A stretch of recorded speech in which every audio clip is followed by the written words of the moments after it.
Latest update पाने के लिए चैनल को अवश्य सब्सक्राइब करें। ईश्वरीय प्रेरणा से शेयर किए गए संदेश से आप भी लाभान्वित होइए और अपने करीबी जनों को भी इसके लिए प्रेरित करें। वीडियो को देखने के बाद लाइक और शेयर करना ना भूलें। धन्यवाद। श्री सरस्वते नमः। हर ग्रह के राशि परिवर्तन के साथ ही निर्मित होती है एक नई आशा। हर ग्रह जब राशि में परिवर्तन करता है तो निर्माण करता है एक नई संभावना का। खास तौर पर अगर वह ग्रह सूर्य हो तो बात ही क्या करनी। सूर्य ग्रह मंडल के अधिपति माने जाते हैं। साथ ही परम चेतना के 5 स्वरूपों में इनका भी एक स्थान है। सूर्य हर महीने में राशि परिवर्तन करते हैं। सूर्य के इस राशि परिवर्तन को संक्रांति कहा जाता है। इस संक्रांति दिवस का ज्योतिष में विशेष महत्व है। इस दिन की जाने वाली आध्यात्मिक क्रिया काफी सकारात्मक प्रभाव देने में सक्षम मानी जाती है, अगर सही तरीके और श्रद्धापूर्वक की जाए तो। आने वाली 16 सितंबर 2020 को भी भगवान सूर्य नारायण राशि परिवर्तन करने वाले हैं। सिंह राशि जो कि उनकी स्वराशि है उससे परिवर्तन कर कन्या राशि में भुवन भास्कर प्रवेश करेंगे। यह कन्या राशि की संक्रांति को किया जाने वाला उपाय काफी महत्वपूर्ण साबित हो सकता है, खास तौर पर उन व्यक्तियों के लिए जो ऋण और रोग रूपी समस्याओं के निवारण हेतु प्रयत्नरत है। वैसे आदित्य प्रभु का यह परिवर्तन काफी शुभ संकेतों के साथ हो रहा है। इसके साथ अपेक्षा की जा सकती है जिस आर्थिक क्षेत्र से अभी तक निराशा के संकेत दिखाई दे रहे हैं उसमें कुछ सुधार आता दिखाई दे सकता है।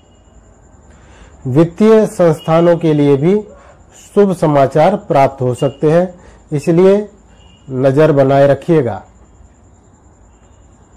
अब प्रश्न यह उठता है कि सूर्य का राशि परिवर्तन क्या सबके लिए एक समान रहेगा?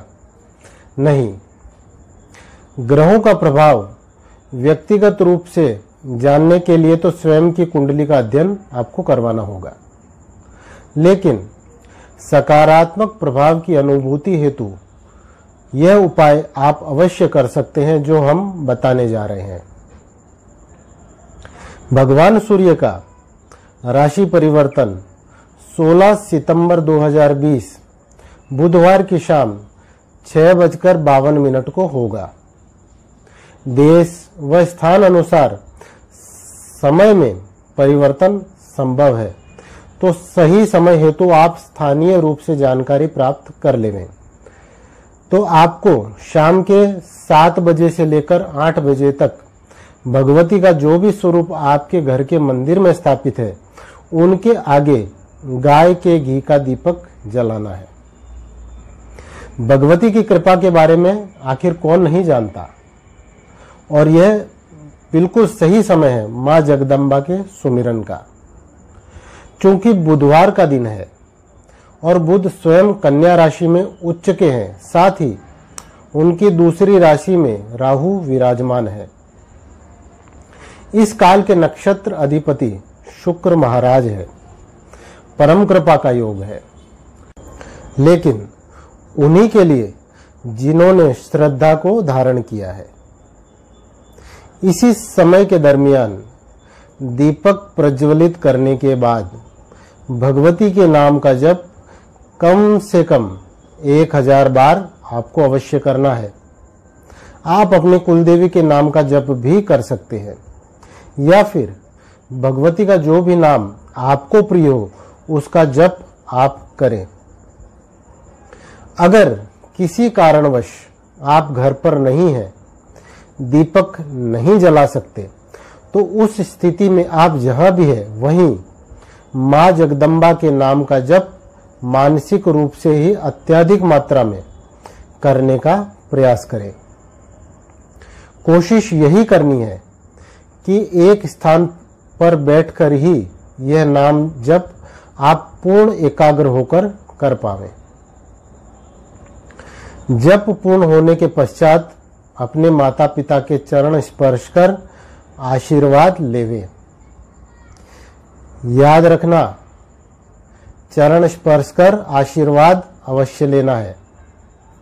जप की विधि केवल और केवल इसी दिन के लिए है। मतलब यह सामान्य जन हेतु जो उपाय बतलाया गया है वह केवल बुधवार 16 सितंबर 2020 को शाम 6:50 से 8 बजे तक ही करनी है। माता पिता से लिया गया नित्य आशीर्वाद तो निर्विवाद रूप से सर्वदा सौभाग्यवर्धक ही होता है। साथ ही आपको सूचित करते हैं कि किसी भी प्रकार से माता पिता के दुख के निमित्त आप न बने, यह ध्यान आपको रखना होगा। दूसरे दिन अर्थात गुरुवार को गौ माता के लिए चारे पानी की या गुड़ रोटी खिलाने की व्यवस्था आप कर दीजिएगा। व्यक्तिगत साधना व उपाय हेतु अपने गुरुजनों से संपर्क कर आवश्यक मार्गदर्शन अवश्य प्राप्त करें। बस यही सीधा सा सरल सा उपाय आपको इस दिन ही करना है।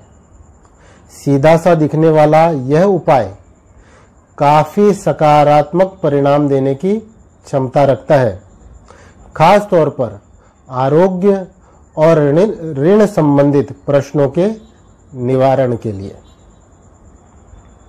यह उपाय सभी जन कर सकते हैं।